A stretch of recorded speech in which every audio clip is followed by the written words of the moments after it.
नमस्कार, मैं किरण अग्रवाल प्रतापगढ़ उत्तर प्रदेश से। आज मैं आपके साथ गीता जी के 6ठे अध्याय पर विचार कर रही हूँ।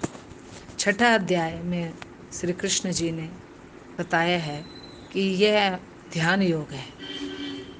ध्यान योग के बारे में हमें बताया है कि ध्यान योग क्या है। भगवान ने कहा है, जो पुरुष अपने कर्म फल को बिना स्वार्थ के, बिना कोई चाहत के, बिना कोई इच्छा के पूर्ण करता है और अपने कर्तव्यों का पालन करता है, वही सन्यासी है, वही योगी पुरुष है, वही महापुरुष है। वह नहीं जो जो न तो अग्नि जलाता है और न ही कर्म करता है। अग्नि जलाना भी हमारे संस्कार का सबसे महत्वपूर्ण कर्म है। इस अध्याय में भगवान श्री कृष्ण बताते हैं कि अष्टांग योग पद्धति मन तथा इंद्रियों को वश में करने का साधन है। महापुरुष हमेशा अष्टांग योग के बारे में बताते हैं। ये साधारण इंसानों को समझ नहीं आता है, किंतु इस कलयुग में सामान्य जनता के लिए हमें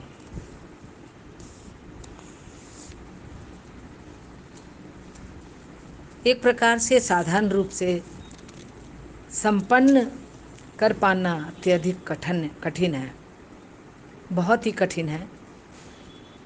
यद्यपि इस अध्ययन में अष्टांग योग प्रगति पद्धति में संस्कृति की गई है, किंतु भगवान बल देते हैं कि कर्मयोग या कृष्ण भावनामृत में कर्म करना सबसे योग्य है। 5वें अध्याय में भगवान ने कर्मयोग के बारे में ही बताया है कि हमें किस प्रकार से कर्म करने चाहिए।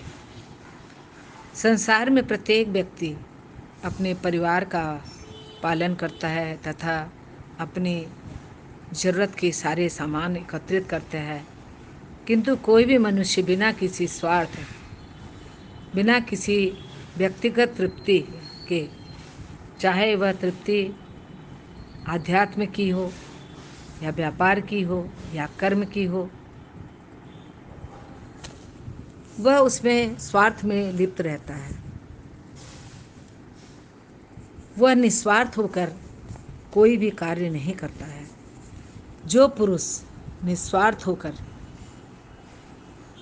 इस तरह का कार्य करता है, जिस तरह समाज सेवा करना, अपने परिवार का कर्तव्य पूरा करना, अपने समाज का कर्तव्य पूर्ण करना, अपने व्यापार का, लेकिन उसमें उसका कोई स्वार्थ नहीं हो, वो चिंतन करें कि ये हमारी आवश्यकता है इसलिए मैं पूर्ण कर रहा हूँ, तो उसका फल सदैव उसे मिलता है। लेकिन जिस भी भावना में स्वार्थ निहित होता है, वह ध्यान योग नहीं कहलाता है। ध्यान योग में इंसान को अपनी इंद्रियों को बस में कर आत्मा को बस में करके अपनी इच्छाओं का दमन करके कार्य करना होता है, तभी वो संपूर्ण मानवता का जीवन जी पाता है। कृष्ण ने अर्जुन को बार बार सभी दिशाओं का, सभी रिश्तों का, सभी परंपराओं का ज्ञान कराया है और उसी माध्यम से हम साधारण इंसानों को भी ज्ञान देने का कार्य किया है। इसलिए गीता जी हमारे जीवन का बहुत महत्वपूर्ण अंग है। यह हमें जीना सिखाती है, हमें कैसे जीना चाहिए ये सिखाती है, हमें अपनी कसौटी पे खरा कैसे उतरना है ये बताती है। तो हम अपने जीवन में कितने सफल हो पाते हैं ये हम पर निर्भर करता है। धन्यवाद।